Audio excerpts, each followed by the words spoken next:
Njeri wa Muigai wa Njoroge founder na director wa Women of Courage Ministry ni arekereirie ndeto cia tiga a Kenya oho neroreria nenda ciake na kiha kiingi.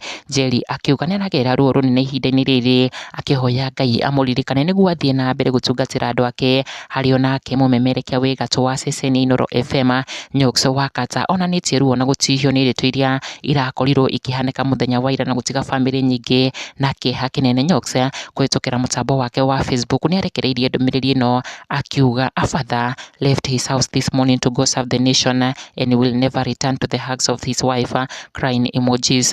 All the dreams, projects and ambition have come to an end. A mother too left only for her remains to be brought back, taken straight to a morgue in that cold room and not to the warmth of her home, not back to her husband or children, no chances for goodbyes. All those last words, how life can turn from 0 to 1,000 in a split second is just heartbreaking. O death, who is the sting? Kweli sisi tunapita tu. RIP Generals. Nyuks Wakata akihoteka muno thutha wa mutino muru wa ndege uria urahanikire muthi wa ira mwena wa West Pokot involving ndege ya helicopter KDF chopper iria iragwire shortly after kumbuka. No horo wake hake nene ni ati the plane crashed and busted into flames. Irakana mwaki haria iracungiriire maabitha mbiraru ruhonge-ini rwa KDF Kenya Defence Forces gukua on spot oho na gutiga the entire country mourning the painful loss ya munene wa KDF General Francis Omondi Ogora uria urari Chief of Defence Forces dying on spot thutha wa mutino uyu haria akenya aingi matigitwo na kiha kinene kia ndeto ici. Na riu atongoria a thirikari, aini, media personalities oho na Kenya ni meumiritie kuonania kiha kiao magithie na mbere gutuma ndumiriri ciao cia macakaya kuri arata, colleagues hamwe na family cia andu acio marakwiriire mutino-ini wa rĩera na it's our deepest condolences to the affected families and the entire Defence Forces family haria akenya matigitwo na gikeno na gucokeria Ngai ngatho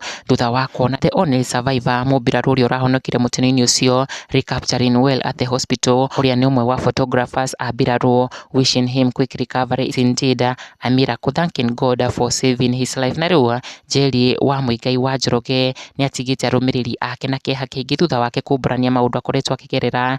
Njeri took to social media pages mutambo-ini wake wa Facebook kubura akoretwo agithinio ni mwiri, she has been sick, undu uria umutigite na ruo runene agithie na mbere na kuria na kuhoya Ngai amuhonie na amwehererie ruo ruu aragerera niguo ahote gutungatira andu ake haria ugite I've not been feeling well and was caught on camera dozing off by my son, mana niguo itakomaga o uguo maruo ni ruruma, Ngai honia niguo gatungate andu aku. Aini na arata ake makiumiria kumikiria ndumiriri ciao cia kumumiriria na kumwendithiria kuhona kwa naihenya tukimuwisha quickest recovery.